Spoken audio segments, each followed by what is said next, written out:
कोई भी वाणी सुनो, नई ही लगेगी। क्यों नहीं लगती है पता है? क्योंकि वो परिवर्तन अंदर हुआ नहीं, इसलिए आपको सुनने में नई लगती है।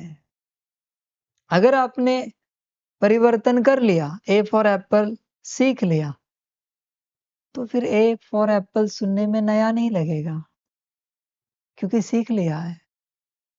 नया कब तक लगता है? जब तक सीखा नहीं है। इसलिए कोई वाणी ऐसे नहीं होती बच्चे कि एक बार सुन ली हो गया, नहीं बच्चे, उसे तब तक सुनना होता है उस महावाक्य को, जब तक धारणा में ना आए। समझ?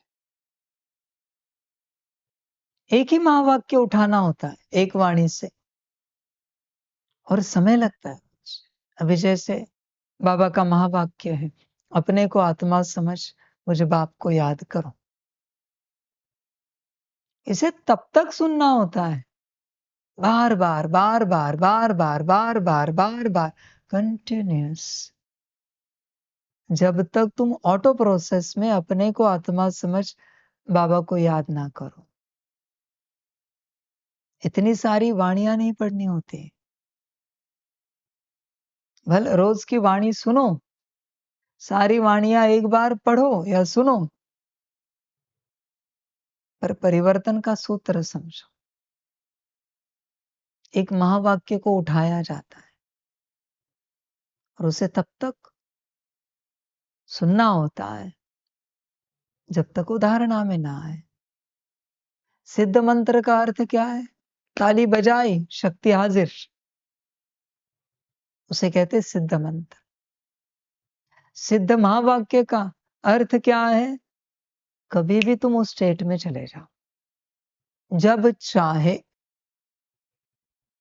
ऐसे बच्चे एक महावाक्य उठाकर कंटिन्यूस सुनना होता है।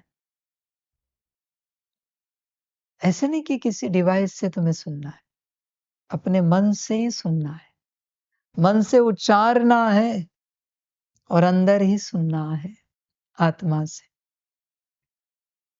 अपने को आत्मा समझ, बाप को याद करो।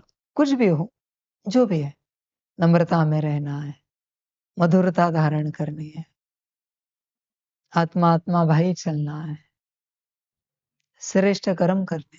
कोई भी महावाक्य, एक महावाक्य की एक वाणी होती है।